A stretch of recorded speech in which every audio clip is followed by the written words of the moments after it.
The morning sun broke through the clouds as Harold Wilson sat on the edge of his bed, staring at the small suitcase at his feet.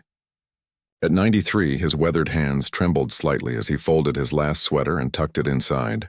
The bedroom around him was half empty now, with rectangular patches of brighter wallpaper marking where pictures had hung for decades. "Dad, the car's here," called a voice from downstairs. Harold recognized the impatient tone of his youngest son, Thomas. "Coming," Harold answered, his voice steady despite the storm inside him. He glanced around the room one last time, his eyes landing on the nightstand where a single silver frame remained. He picked it up, running his thumb over the glass that protected Eleanor's smile. 47 years of marriage ended 3 years ago when cancer took her. Now their children had decided they couldn't or wouldn't look after him anymore. "It's not that we don't want to help," Thomas had explained last week, not quite meeting his father's eyes. "But Diane and I both work, the kids are busy with school, and the house just isn't set up for someone with your needs.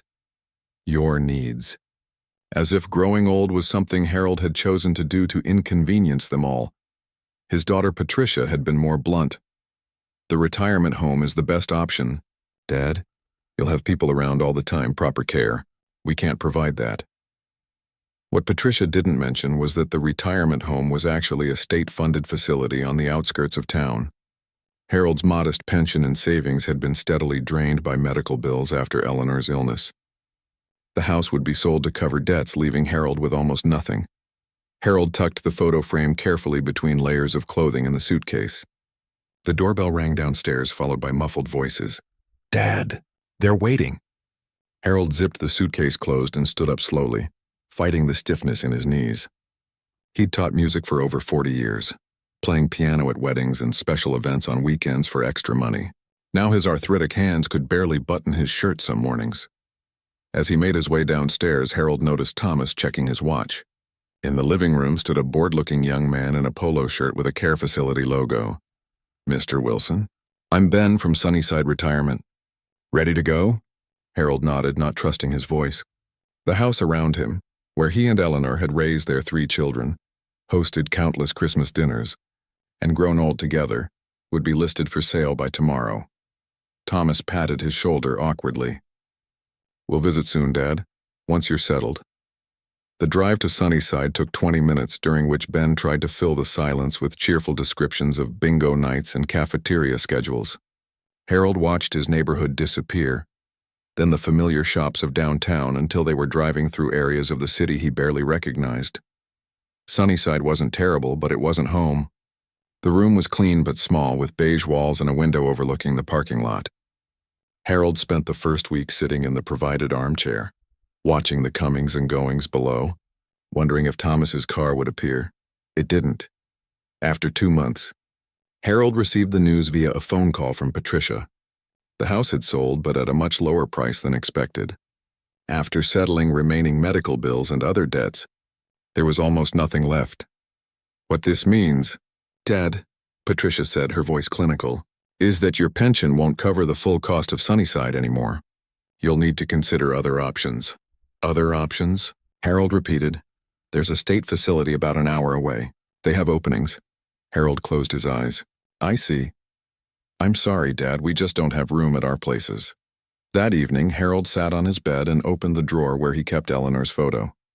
Next to it lay the only other precious item he'd brought, a small velvet pouch containing his wedding ring and Eleanor's, which he'd been given after she passed. He'd never been a wealthy man, but he'd been rich in what mattered, or so he thought. The next facility was worse than Sunnyside, understaffed, overcrowded, with the sharp smell of industrial cleaner failing to mask other, less pleasant odors. Harold's new room had a roommate, an elderly man named Frank who rarely spoke and watched television at full volume all day. Harold's children visited once, the weekend after he moved in. They sat uncomfortably in the common room, Thomas's children staring openly at the other residents, Patricia checking her phone every few minutes. "It's not so bad," Thomas offered weakly. Harold just nodded. When his wallet disappeared from his bedside table a week later, Harold reported it to the staff. They seemed unsurprised and uninterested. The wallet had contained $23, his ID, and a faded photo of Eleanor that he kept behind his driver's license. That night, Unable to sleep with Frank's snoring filling the room, Harold made a decision. The next morning, he packed his few belongings into his suitcase. He took the bus to downtown Portland with the last of the cash he kept hidden in his sock. When the bus stopped, Harold stepped off, his suitcase in one hand and Eleanor's photo in the other. He had no plan, just a deep certainty that he couldn't stay in that place any longer. The first night on the streets was the hardest. Harold found a spot in a park, sitting on a bench until the cold became unbearable, then walking to keep warm until exhaustion forced him to rest again. By morning, his joints ached fiercely, and hunger gnawed at his stomach. He tried calling Thomas from a public phone, but the call went to voicemail. He left a message. "It's Dad, I've left the facility. I need some help." Thomas called back that evening, his voice tight with anger and embarrassment. "What were you thinking? Do you know how this makes us look?" The facility called. "There are forms to sign."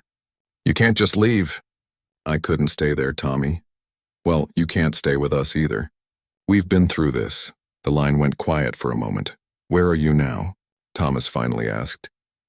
Harold looked around at the small coffee shop where he'd spent his last few dollars on a cup of coffee to warm his hands.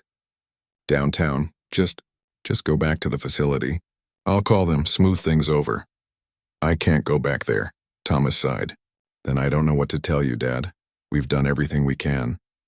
The call ended, and with it, Harold's last connection to family. The days blurred together after that. Harold learned which churches offered free meals, which doorways provided shelter from rain, which parks had benches hidden enough from police patrols to allow a few hours of sleep. His suitcase was stolen on the fourth day, but he'd been wearing layers of his clothes and kept Eleanor's photo and the rings in his inside pocket, close to his heart. For a man who had lived a structured, dignified life, the indignities of homelessness were countless, using public bathrooms to wash as best he could, accepting donated clothes that rarely fit, enduring the stares of passers-by who saw only an old homeless man, not a former music teacher who had once played at the governor's mansion. The worst was what happened to his hands. The cold made his arthritis flare terribly. Some mornings Harold couldn't straighten his fingers, the joints locked in painful curves. The hands that had once coaxed beautiful music from piano keys now struggled to hold a plastic fork at community meals. He tried not to think about the piano. For decades, music had been his comfort. His voice, his connection to emotions too complex for words. Now that connection was severed. Or so he thought. One evening, as early winter brought the first truly bitter cold to Portland, Harold sought shelter in the train station. Security usually chased away homeless people, but the night shift guard sometimes looked the other way if you didn't cause trouble, and left before morning shift arrived. Harold found a corner away from the main waiting area, huddled in the 2 coats he now owned and prepared for another night of fitful sleep, interrupted by pain. That's when he noticed it, tucked in an alcove near the less-used north entrance, an upright piano. It wasn't anything special, just an old instrument donated by someone for public use. Most people ignored it. Harold stared at it for a long time, his heart beating faster. Slowly he stood and made his way over. The bench was cold as he sat down. Harold removed his outer gloves, keeping on the fingerless ones that a church volunteer had given him. He lifted the cover and revealed the keys, some yellowed with age, a few chipped, but all in working order. Harold placed his stiff, gnarled fingers on the keys. For a moment, nothing happened. His joints protested, pain shooting up his wrists. But then muscle memory older than his troubles took over. His fingers found the opening notes of Chopin's Nocturne in E-flat major, the piece he had played at his wedding to Eleanor. The first notes were hesitant, imperfect. But as he continued, something awakened in Harold. His hands remembered what his mind sometimes forgot. The music flowed, filling the quiet corner of the station with something beautiful and unexpected. Harold closed his eyes, feeling Eleanor beside him again, seeing their children young and full of promise. Remembering a life built on love and sacrifice, tears rolled down his weathered cheeks, but he didn't stop playing. He didn't notice the few late-night travelers who paused to listen. He didn't see the young security guard who started to approach him, then stopped radio in hand, choosing to let the music continue. He didn't see the woman who quietly took out her phone and began to record. Harold only felt the music, the one thing that couldn't be taken from him. The one thing that connected him to who he had been and who he still was, underneath it all. In that moment, homeless and abandoned at 93. Harold Wilson was somehow still alive, still himself, his soul speaking through fingers that, despite everything, remembered how to create beauty. Sophia Chen hurried through Portland's main train station, coffee in one hand and phone in the other.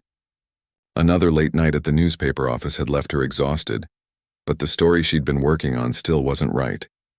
Her editor wanted heart-grabbing content that goes viral, whatever that meant. 6 months into her journalism career, Sophia was beginning to wonder if she'd made the wrong choice. Then she heard the music. At first, she thought it was coming through someone's speakers. But as she slowed her pace, she realized it was too clear, too present. Someone was playing the old piano near the north entrance, really playing it. Not just plinking out chopsticks or fumbling through heart and soul like most people did. Sophia followed the sound, her tired brain trying to identify the piece. Chopin? Yes, definitely Chopin. One of the nocturnes her grandmother used to play. She rounded the corner and stopped short. An elderly man sat at the piano, his back curved with age, wearing multiple layers of mismatched worn clothing. His white hair was uncombed, and even from several feet away, she could tell he hadn't had access to proper bathing facilities in some time. But his hands, his gnarled, weathered hands, moved across the keys with the confidence of someone who had played for decades. Sophia wasn't the only one who had noticed. A small group had gathered at a respectful distance. A woman with a rolling suitcase, a couple of college students, a security guard who was making no move to interrupt, all watching in silent appreciation. The old man seemed unaware of his audience. His eyes were closed, his expression a mixture of pain and peace.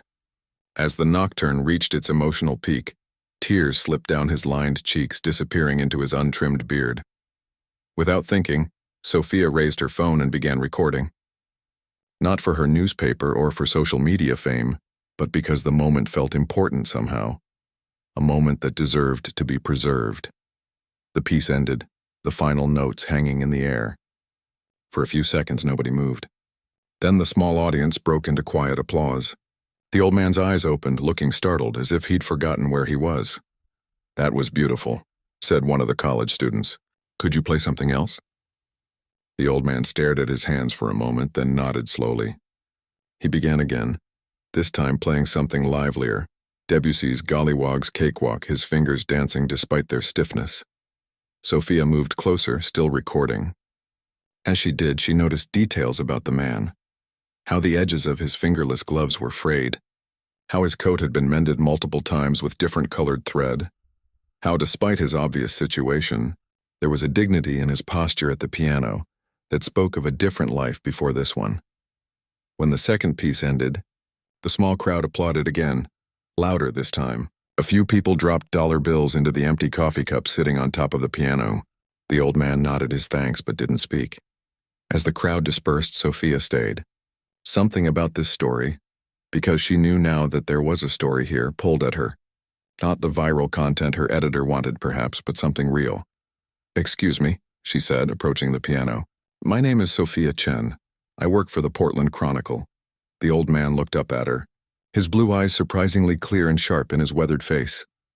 "Harold Wilson," he replied, his voice soft but steady, though these days most people don't bother asking my name.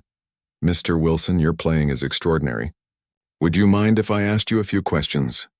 Harold's fingers rested lightly on the keys. "Depends on the questions, I suppose." Sophia smiled. "Fair enough. How long have you been playing the piano?" 89 years, he answered. "Started when I was 4. My mother was a church organist." Sophia's eyebrows rose. "That's incredible. Were you a professional musician?" A shadow passed over Harold's face. "I taught music for over 40 years. Played weekends at weddings, hotels, special events. Never famous, if that's what you're asking." "And now?" Sophia asked gently. Harold looked around the train station, then back at his hands. "Now I play when I can find a piano. This one's not bad. Needs tuning, but the action is still good." Sophia hesitated, then asked the question she really wanted to know. "How did you end up here, Mr. Wilson?" "In the train station, I mean." For a moment she thought he wouldn't answer. His eyes drifted to the window, where the city lights twinkled against the night sky. "My wife died 3 years ago," he finally said. "Medical bills took most of what we had. My children, He paused, swallowing hard. They decided they couldn't look after me. First it was a retirement home, then a state facility, then... He gestured vaguely at the station around them. Here. You're homeless, Sophia said, not as a question. Harold nodded. 5 months now. I'm sorry. Don't be, he said, straightening slightly. I'm managing. Sophia glanced at his hands, noticing how the knuckles were swollen with arthritis. Does it hurt? When you play? A small smile touched Harold's lips. Everything hurts at 93, Miss Chen, but when I play... He placed his fingers on the keys again and played a simple, beautiful chord. When I play, the music matters more than the pain. The security guard was beginning to look their way now, checking his watch. I should go, Harold said, noticing the guard's attention. They let me stay sometimes if I play, but not all night. Where will you go? Sophia asked. Harold stood slowly, his joints clearly stiff. There's a shelter on 10th Street. If I hurry, they might still have a bed. Sophia made a quick decision. Mr. Wilson, would you be willing to meet me tomorrow? I'd like to write about you, about your music. I can buy you lunch. Harold studied her face, perhaps looking for pity or exploitation. Whatever he saw seemed to satisfy him. The coffee shop across from the library. Noon. They don't mind if I sit there for a while. He gathered the few dollars from the cup on the piano. I don't want charity, Miss Chen, just to be clear. It's not charity, Sophia replied. It's lunch with a fascinating person whose story deserves to be told. After Harold left, Sophia remained by the piano, reviewing the video she'd taken. The music was even more beautiful than she'd realized in the moment. She uploaded it to her private cloud storage, then hesitated over her social media apps. Her editor's voice echoed in her head. Content that goes viral. This could certainly do that. But something held her back. There was more to Harold's story than a 1-minute viral clip could convey. Sophia tucked her phone away and headed home, already planning the questions she would ask tomorrow. The next morning, she woke to a text from her roommate. Your piano man is everywhere. Confused, Sophia opened her social media accounts to discover that someone else had recorded Harold playing and posted it online with the caption, Homeless man plays Chopin better than most professionals. Portland, wake up and protect this treasure. The video had hundreds of thousands of views already, with commenters debating whether Harold was really homeless or if it was staged, whether he was actually good or just good for a homeless person, and whether the original poster should have given him money instead of just filming him. Sophia felt a pang of guilt that she'd almost done the same thing. But she had a chance to do better now, to tell his full story, not just the sensationalized version. She arrived at the coffee shop early, securing a quiet table in the corner and ordering 2 sandwiches and coffees. At exactly noon, Harold appeared in the doorway looking even more frail in the daylight. He'd clearly made an effort to tidy himself. His face was cleaner, his white hair combed back, though his clothes were still worn and layered. As Harold made his way to her table, Sophia noticed how people stared, some with curiosity, others with discomfort. One woman pulled her purse closer as he passed. Mr. Wilson, Sophia stood to greet him. Thank you for coming. I gave my word, he said simply, easing himself into the chair. He eyed the sandwich in front of him but didn't touch it. Please eat, Sophia encouraged. I already ordered for us. I hope turkey is okay. Harold nodded and took a careful bite, chewing slowly as if savoring every taste. Sophia realized with a pang that regular meals were probably not something he could count on anymore. Mr. Wilson, she began, taking out her notebook. Do you know you're becoming famous online? Harold looked up, confusion crossing his face. What do you mean? Sophia showed him her phone, scrolling through the comments on the viral video. Someone filmed you playing last night. Thousands of people have seen it. Harold stared at the tiny screen, watching himself play for a moment before looking away. What does it matter? Will it change anything? It might, Sophia said. People are touched by your music, by your story. They don't know my story, Harold replied, his voice suddenly sharp. They know a 10-second video. Sophia put her phone away. You're right. That's why I'm here. I want to tell your real story, if you'll share it. Harold was quiet for a long moment, taking another bite of his sandwich and washing it down with coffee. I was born in 1931, he finally said. My father worked in a lumber mill. My mother played organ at the First Presbyterian Church and gave piano lessons on the side. We weren't rich, but there was always music in our house. For the next hour, Harold told Sophia about his life, growing up during the Depression, his early talent for music, meeting Eleanor at a dance in 1952, their 50 years together, their 3 children, his career teaching generations of students to love music. I keep thinking about my students, he said at one point. Thousands of them over the years. Some were really talented. I wonder if any of them still play. As their conversation continued, Sophia noticed something changing in Harold. The more he talked about music, about his life before homelessness, the more he seemed to come alive. His posture straightened, his hands gestured expressively, his eyes brightened. "Do you know?" he said with a small smile. "This is the longest conversation I've had with anyone in months. Most people look right through you when you're on the streets. You become invisible." Sophia reached across the table impulsively and squeezed his hand. "Not anymore, Mr. Wilson, not anymore." As they finished their lunch, a young man approached their table hesitantly. "Excuse me," he said. "Are you the piano player from the video? The one at the train station?" Harold looked up, surprised. "Yes, that's me." The young man smiled widely. "My grandmother showed me that video this morning. She said it brought tears to her eyes. Would you mind if I took a picture with you?" Harold glanced at Sophia, who nodded encouragingly.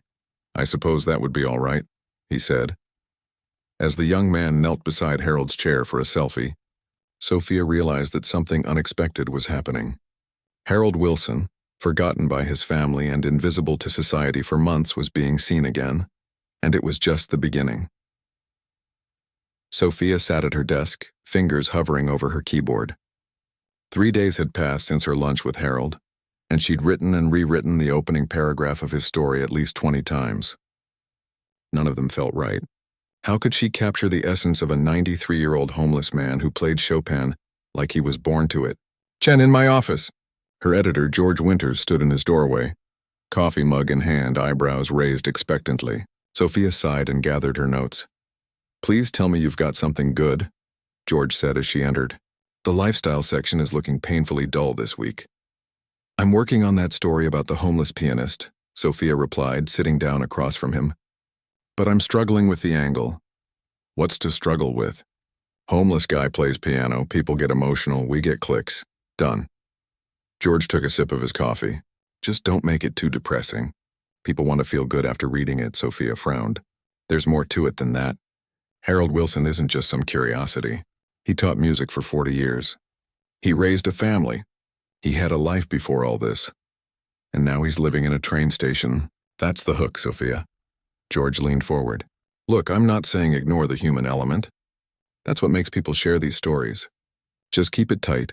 Add some heartwarming stuff about the power of music. Throw in a quote from a tearful bystander, and you're golden."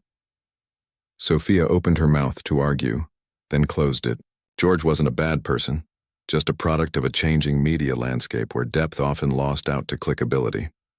"The video's at 2 million views now," George added. 3 other news outlets have already run stories. We need to get ours out today." "Today?" Sophia's eyes widened. "But I haven't even 500 words by 3 o'clock, George said, turning to his computer. "And find a good pull quote for the headline." Back at her desk, Sophia stared at her notes. She didn't want to exploit Harold, to turn him into a 2-dimensional character in some heartwarming social media story. But she also knew that attention, the right kind of attention, might actually help him. She began typing, trying to find the balance between what George wanted and what Harold deserved.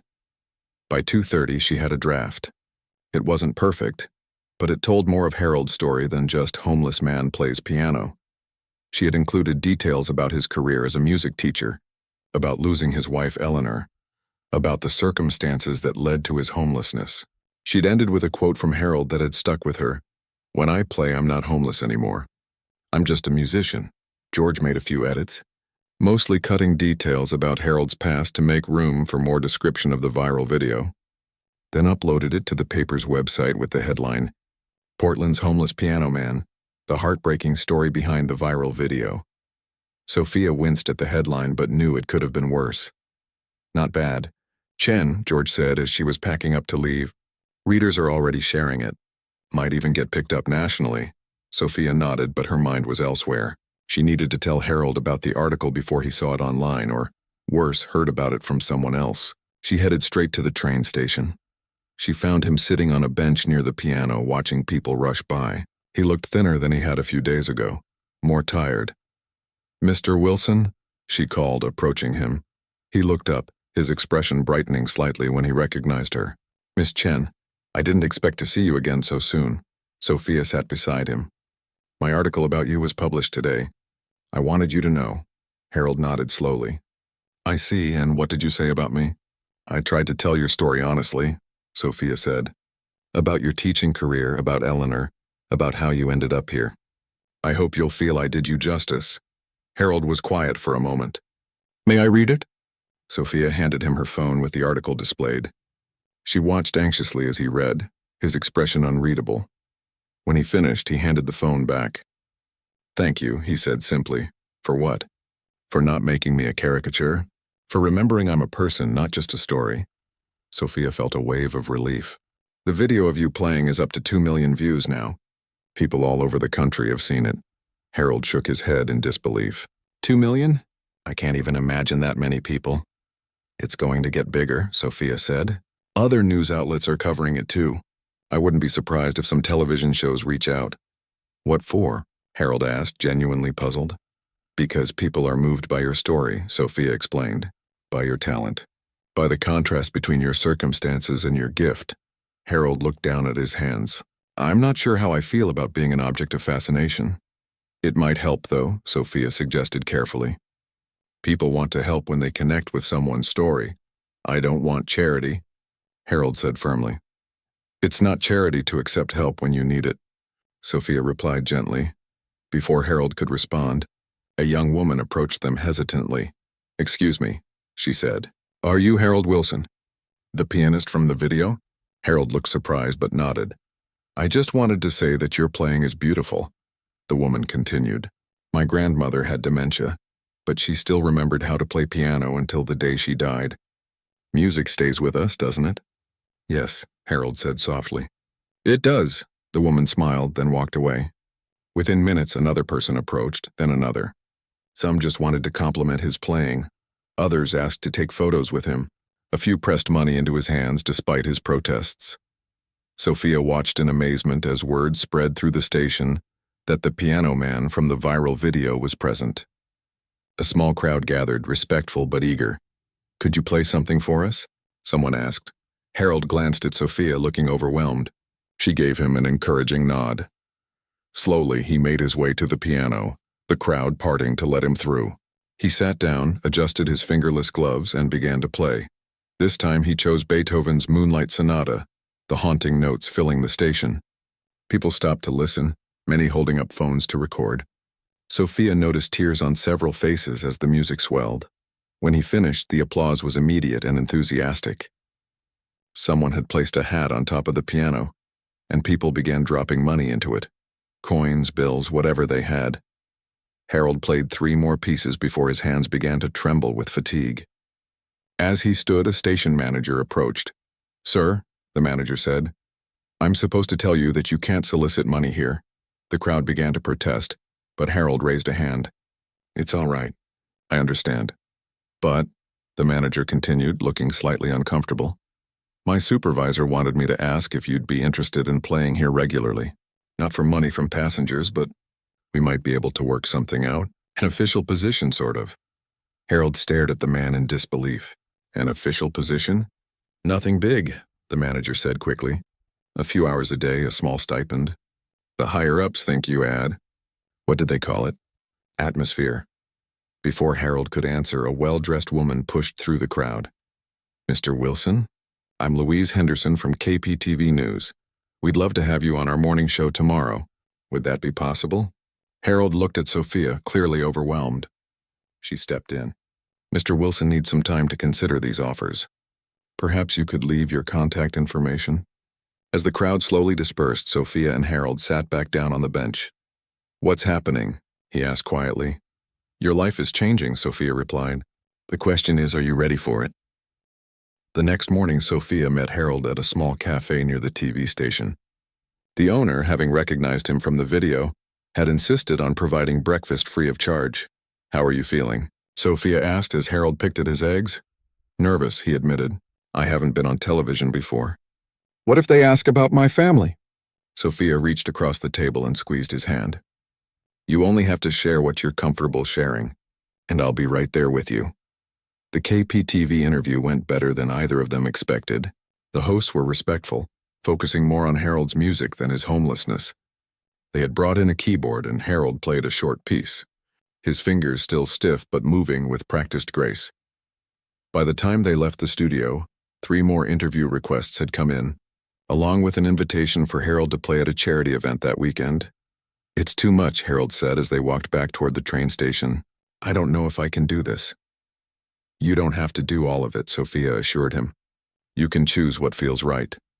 Harold nodded, but Sophia could see the weariness in his eyes. Fame, even local fame, was exhausting, especially for someone in his situation. As they approached the station, Harold suddenly stopped. "There's someone I need to call," he said. Sophia offered him her phone. "Who?" "My son, Thomas," Harold replied, his voice tight. "He should hear about all this from me, not from the news." Sophia stepped away to give him privacy as he made the call. She couldn't hear the conversation, but she could see Harold's expression change. Hope, then disappointment, then a resigned acceptance. When he returned the phone, his eyes were damp. "He's seen the videos," Harold said. "Said he's glad I'm doing well. Is he going to come see you?" Sophia asked carefully. Harold shook his head. "He's busy. Work, the kids' school?" His voice trailed off. "He did say he'd call my daughter Patricia, let her know." Sophia felt a surge of anger toward Harold's family, but kept it from her face. "I'm sorry." "It's all right," Harold said, though it clearly wasn't. "I have the music, and now it seems I have an audience." Over the next week, Harold's story spread beyond Portland. National news picked it up with headlines like "Homeless Grandpa's Piano Skills Wow Internet" and "93-year-old street musician goes viral." The original video reached 10 million views, and dozens of other videos of Harold playing appeared online. Donations poured in, so many that Sophia helped Harold open a bank account to manage them. The train station made good on their offer of a regular playing schedule, providing Harold with a small income. A local hotel, seeing a PR opportunity, offered him a room at a deeply discounted rate. For the first time in months, Harold had a bed, regular meals, and clean clothes. But what seemed to matter most to him was having access to a piano every day. Sophia continued to write about Harold's journey, no longer constrained by George's word limits. Readers wanted to know more about the elderly pianist who had captured their hearts. One evening, as Harold finished playing at the station, a middle-aged woman approached him, tears streaming down her face. "Mr. Wilson," she said, "you probably don't remember me, but I was your student, Jenny Blackwood. You taught me piano for 8 years, from when I was 7 until I was 15. Harold's face lit up with recognition. "Jenny, of course I remember you. You always wanted to play Gershwin even when your hands were too small for the chords." Jenny laughed through her tears. "I still play Gershwin. I teach music now at Washington Elementary. Because of you." As they talked, more people gathered around, some filming, others just listening. Among them was a tall man in an expensive suit who waited patiently until Harold and Jenny finished their conversation. "Mr. Wilson," the man said, extending his hand. "My name is Robert Chen, no relation to your journalist friend. I represent Pacific Northwest Symphony. We'd like to discuss an opportunity with you." Harold looked at the business card the man handed him, then at Sophia, his eyes wide with disbelief. "It seems," he said softly, "that I'm not invisible anymore." The small apartment felt like a palace to Harold. After months of shelters and park benches, having his own space, even a modest studio provided by a local senior housing program, seemed almost unreal. He ran his hand over the smooth countertop in the kitchenette, opened and closed the refrigerator door just to hear the satisfying thunk, and tested the mattress on the bed for what must have been the 10th time that day. "It's not much," said Mrs. Rivera, the housing coordinator, "but it's yours for as long as you need it." "It's perfect," Harold replied, his voice thick with emotion. Sophia stood by the window, smiling as she watched Harold explore his new home. When Mrs. Rivera left, she handed him a small gift bag. "What's this?" he asked. Just a housewarming present, Sophia said. Open it. Inside was a silver frame containing the photo of Eleanor that Harold had kept close during his months on the street. The picture had been carefully restored, the creases removed, the colors brightened. Harold stared at it, speechless. I hope you don't mind, Sophia said. You mentioned the photo was getting damaged. I had a friend who works with old photographs fix it up. Harold placed the frame on the bedside table, positioning it so Eleanor seemed to be looking out over the room. Thank you, he said simply. It had been 3 weeks since the viral video changed Harold's life. The donations, now managed by a volunteer accountant, had grown substantial enough to provide security for his immediate future. The train station had formalized their arrangement, giving him a small salary to play 4 hours a day, 3 days a week. Several former students had come forward after seeing him on the news, organizing a benefit concert where Harold would be the guest of honor. Your interview with Pacific Morning News airs tomorrow, Sophia reminded him as they sat down at the small table by the kitchen. And Robert Chen called again about the symphony opportunity. Harold nodded, but his mind seemed elsewhere. Have you heard anything from Thomas or Patricia? He asked quietly. Sophia shook her head. Despite reaching out multiple times, Harold's children had maintained their distance. His son had spoken briefly with Sophia once, saying only that the situation was complicated and that they were glad Dad is doing better. They've seen the news, Harold said, more to himself than to Sophia. They know where to find me now. Before Sophia could respond, her phone rang. She glanced at the screen and frowned. Unknown number, probably another reporter. But when she answered, her expression changed. Yes, this is Sophia Chen. Yes, I write for the Portland Chronicle. Who? Oh, yes, he's here. She covered the phone with her hand. Harold, it's your daughter, Patricia. Harold's eyes widened. He took the phone with a trembling hand. Patricia? Sophia moved to the window to give him privacy, but she couldn't help overhearing bits of the conversation. Yes, I've seen it. No, I'm fine now. Of course, I understand you were busy. His voice grew softer, more strained. That's not how I remember it, but... No, I'm not trying to make you look bad. After a few minutes, Harold set the phone down on the table. He stared at it for a long moment before speaking. Patricia and her husband are coming to visit tomorrow, he said, his voice carefully neutral. They want to talk. That's good, isn't it? Sophia asked. Harold didn't answer directly. She said they've been trying to find me, that they never abandoned me, that I left the care facility against their wishes and disappeared. He looked up at Sophia, his eyes troubled. She sounded angry, like I'd done this to hurt them. Sophia sat down across from him. What will you say to them? I don't know, Harold admitted. Part of me wants to just forgive everything and have my family back. Another part remembers how it felt when they stopped visiting, when they moved me to that terrible place, when Thomas told me they'd done everything they could. The next morning, Sophia arrived early to find Harold sitting at the small electric keyboard that had been donated by a local music store. He wasn't playing, just staring at the keys. Not in the mood for music? She asked. For the first time in my life, Harold said, I think I'm too nervous to play. Patricia and her husband, Alan, arrived precisely at 10. She was a tall woman in her 60s with Harold's blue eyes and a tight, nervous smile. Alan, slightly younger, hung back as Patricia approached her father. Dad, she said, her voice catching. You look better. Harold stood slowly. Hello, Patricia. There was an awkward moment where neither seemed to know whether to hug or shake hands. Finally, Patricia stepped forward and gave her father a brief, stiff embrace. This is quite a place, Alan said, looking around the apartment. Nice view. It's temporary, Harold explained. Until I figure out what's next. And what exactly is next? Patricia asked, her tone suddenly sharper. More television appearances? More playing for strangers in the train station? Harold frowned. I don't understand. I thought you'd be happy that things are better for me. Patricia's composure cracked. Happy? Do you know what it's been like for us? Seeing my father on the news, homeless, playing piano for spare change, having people call and ask if we're the family that abandoned our elderly father, having Thomas's kids come home from school crying because classmates said their grandpa was living on the streets. Patricia, Alan warned, putting a hand on her arm. No, she's right, Harold said quietly. I never thought how this might affect you all. We tried, Dad, Patricia continued, her voice softer now. We really did. We couldn't afford the private care facility anymore, but the state place wasn't as bad as you make it sound. And when you left, we looked for you. Thomas drove around downtown for weeks. We filed reports with the police. Harold looked genuinely surprised. I didn't know that. How would you? You never called except that one time with Thomas. You never let us know where you were. I called from the shelter several times, Harold said. I left messages. Patricia shook her head. We never got any messages from any shelter.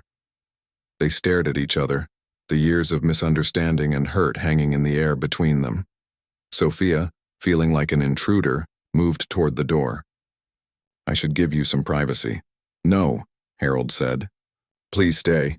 I'd like you to hear this too. He turned back to his daughter. Patricia, I'm sorry for any pain I've caused you and Thomas.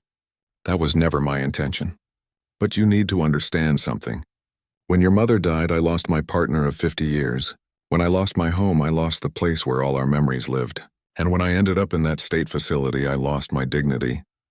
Patricia's eyes filled with tears. We didn't have a choice, Dad. We couldn't afford anything else. I know that now, Harold said gently. But at the time, all I knew was that I was alone and afraid. So I left. Maybe it was foolish, but it was the only way I could think to take back some control over my life. By living on the streets? Patricia asked. How was that better? It wasn't better, Harold admitted. It was terrible. Cold, hungry, invisible to most people. But at least it was my choice. And then I found that piano in the train station, and for a little while I could forget everything else. Alan, who had been quiet until now, spoke up. The video? The one where you're playing Chopin? I've watched it maybe 20 times. It's extraordinary. Harold smiled slightly. Thank you. Dad, Patricia said, wiping her eyes. We want you to come home with us. We have a spare room. It's small, but no, Harold interrupted, surprising everyone, including himself. Thank you, but no. But why? Patricia looked hurt. We're trying to make things right. Harold took his daughter's hand.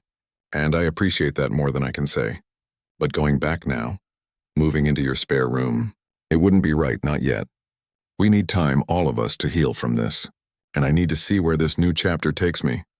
Patricia started to protest, but Alan put his hand on her shoulder. He's right, honey.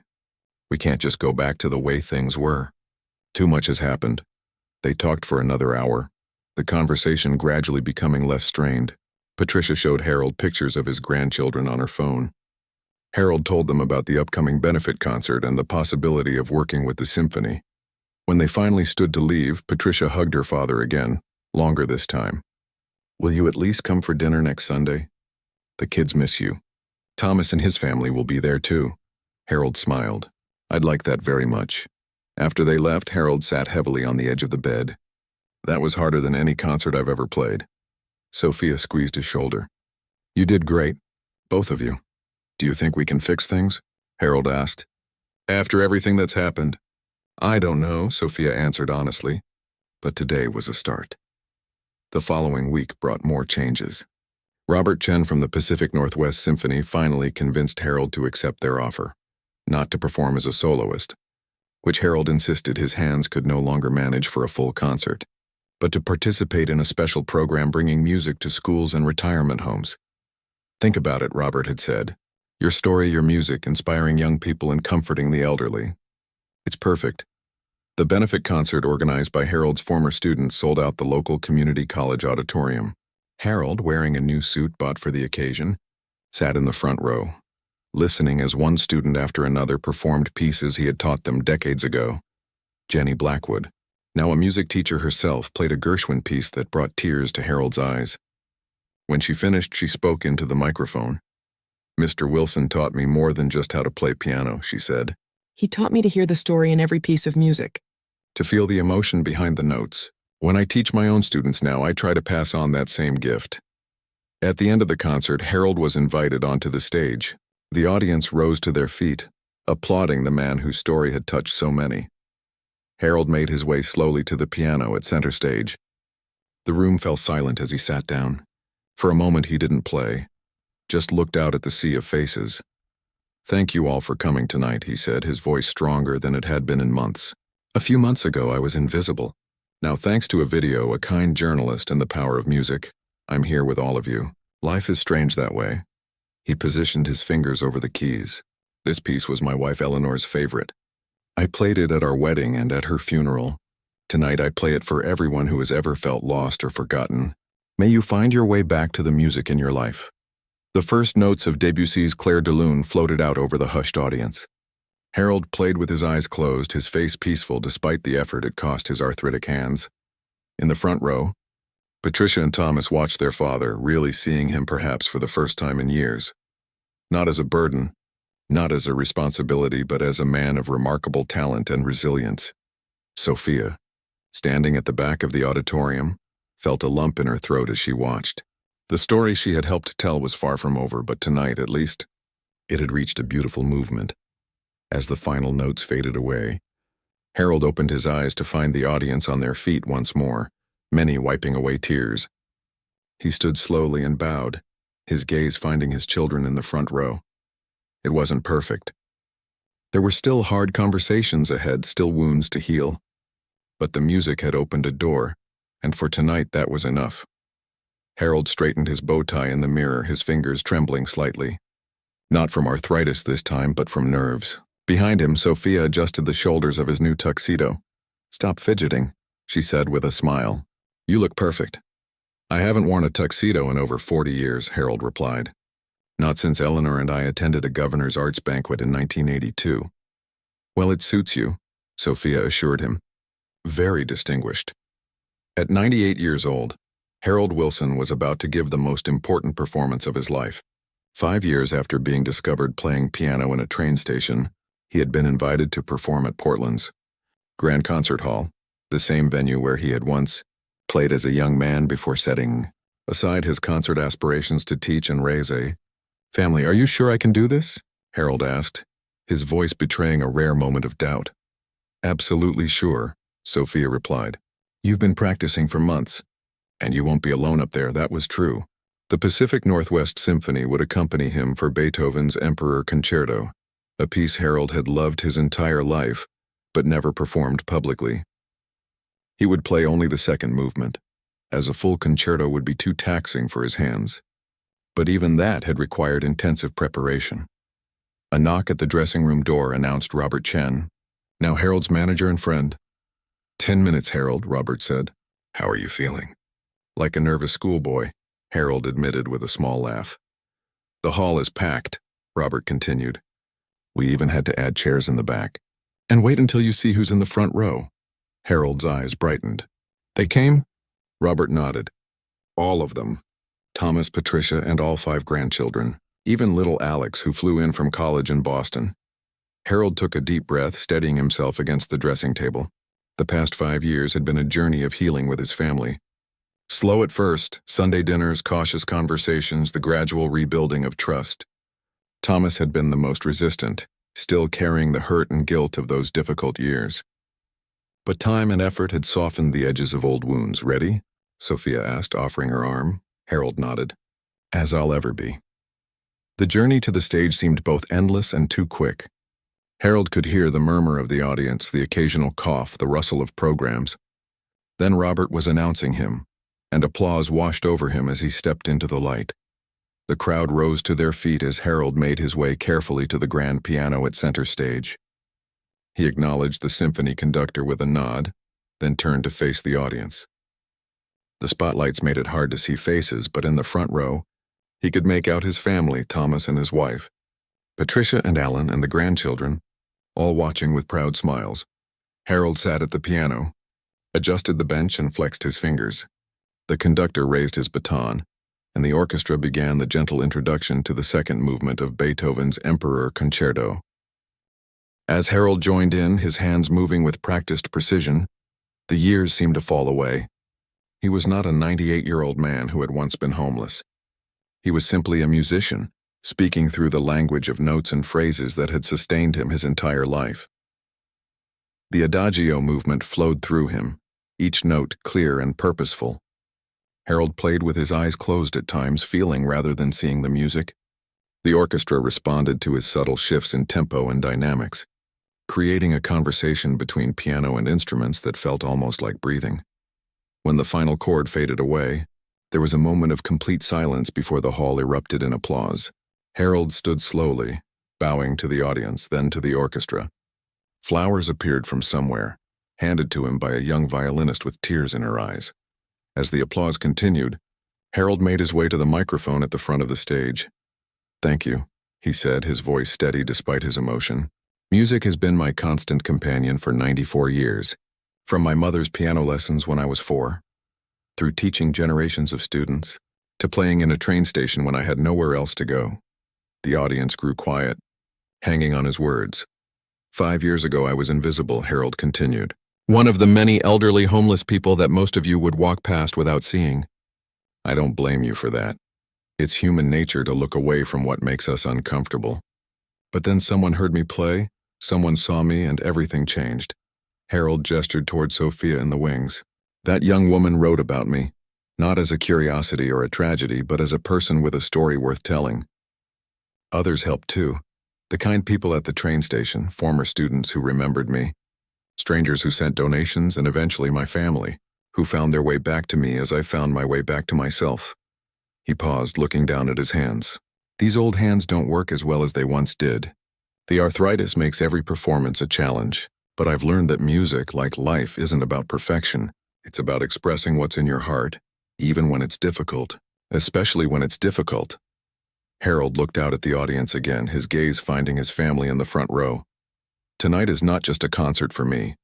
It's a celebration of second chances, of the power of art to sustain us through our darkest times, and of the simple human kindness that can transform a life.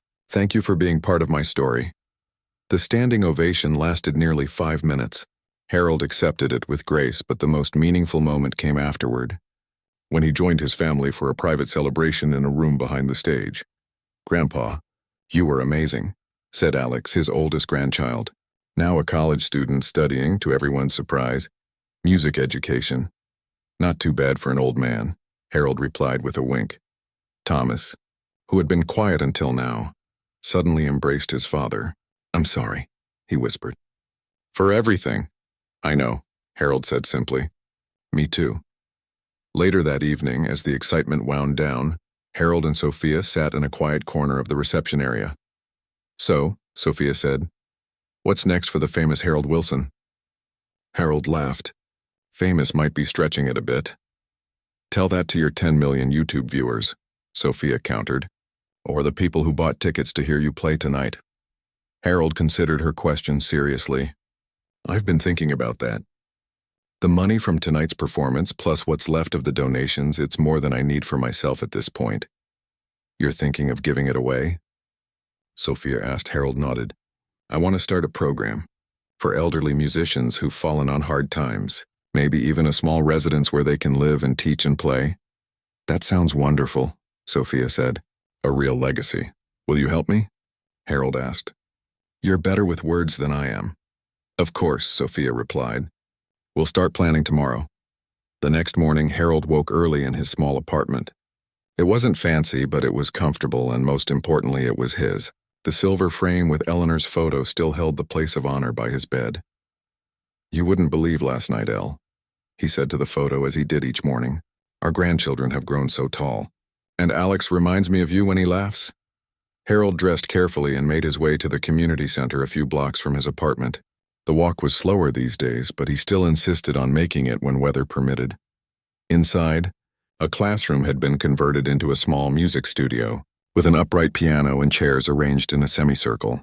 Harold set down his bag and began organizing sheet music while he waited. At 10 o'clock, the door opened and a group of seniors filed in, followed by several children and teenagers. This was Harold's pride and joy, an intergenerational music program he had started 3 years ago. Twice a week, he taught piano to anyone who wanted to learn, from retirees fulfilling lifelong dreams to kids who couldn't afford private lessons. "Good morning, everyone," Harold said, his teacher's voice returning naturally after all these years. "Who practiced this week?" Several hands shot up. "Excellent. Mrs. Dawson, why don't you start us off?" A woman in her 70s took a seat at the piano. "I'm still struggling with that Bach piece," she admitted. "Bach challenges all of us," Harold assured her. "Let's work through it together." As he guided her hands on the keys, Harold felt that familiar sense of purpose that had always come from teaching. The concert hall performance had been thrilling. The media attention surprising, but this, sharing music with others, watching them discover its joy, this was what truly mattered to him. During a break, Harold stepped outside for some fresh air. The community center overlooked a small park where children played and elderly neighbors sat on benches enjoying the sunshine. Among them, Harold spotted Thomas sitting alone watching the scene. Harold made his way over and sat beside his son. "Didn't expect to see you here today," Harold said. Thomas nodded. "I took the day off. After last night, I just wanted to see what you do here." They sat in comfortable silence for a moment. "Dad," Thomas said finally, "I've been thinking about what you said on stage, about being invisible." Harold waited, giving his son space to continue. "I made you invisible," Thomas admitted, his voice catching. "When Mom died, when things got hard, I stopped seeing you as my father. I saw you as a problem to solve." "We all did things we regret," Harold said gently. "But you're building something new," Thomas continued. "This program, your music, it's remarkable." Harold smiled. "It's never too late to start again." "That's what I've learned." Thomas hesitated, then said, "I'd like to help.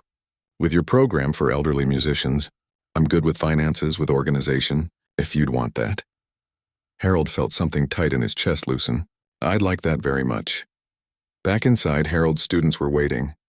As he resumed the lesson, he caught sight of Sophia slipping in at the back of the room, notebook in hand, still documenting his journey after all these years. His hands still ached. His steps were still slow. At 98, Harold harbored no illusions about how much time he had left.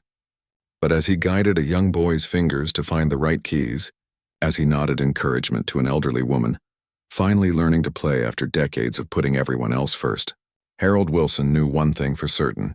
He was exactly where he was meant to be, not just surviving, but living. Not just seen, but truly known, not defined by what he had lost, but by what he had found, his music, his family, his purpose, and in that moment, playing a simple C major scale alongside a child just beginning his musical journey, the once homeless piano man was at last completely home.